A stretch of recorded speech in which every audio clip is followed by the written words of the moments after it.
This time, Slavisa Jokanovic will get his chance. Promotion with Watford was sweet, but his departure before getting to take charge of a Premier League game was bitter.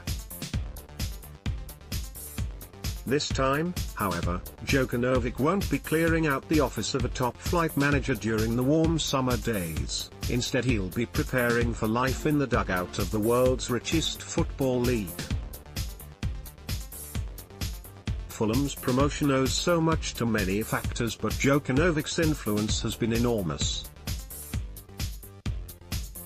He picked up a club threatened with relegation to the third tier, struggling with the hangover of having dropped out of the top flight and, to use the Serb's own words, a little depressed. That the Cottagers won promotion given the wealth atop the championship was impressive. To do it playing the best football in the division was the holy grail. Jokanovic has ideals, but he is not dogmatic. I want to play this way, but if I don't have enough quality players, then I have no choice but to do it differently, he said last year. After saving Fulham from relegation in his first season, Jokanovic began to build. Things became fraught at times. The internal battles well documented and eventually won by the Serb, with his growing influence over transfers eventually proving crucial with 3 January signings: Matt Targett, Cyrus Christie and particularly Alexander Mitrovic, playing huge roles in their return to the big time. Mitrovic in particular was a shining star, and yet he was so close to returning to Belgium on deadline day until a move fell through. Jokanovic called his compatriot and made a late push to bring him back to England. "I will sign for you," said Mitrovic, and the deal was done.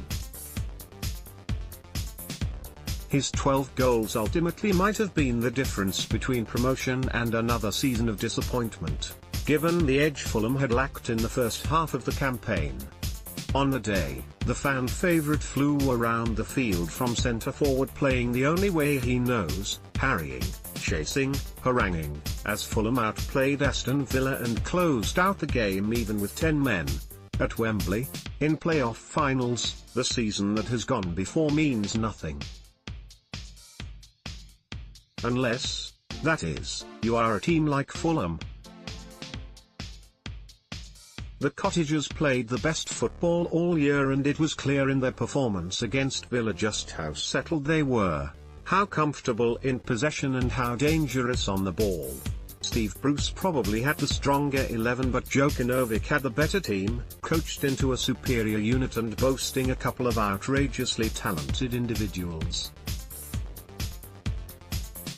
Ryan Sessegnon's pass and Tom Cairney's subsequent finish crystallized that element of Fulham.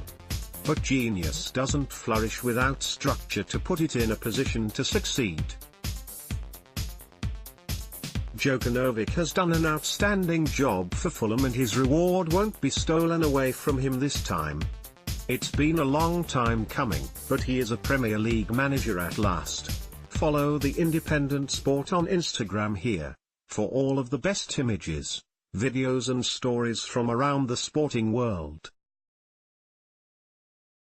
More about Slavisa Jokanovic Fulham FC reuse content.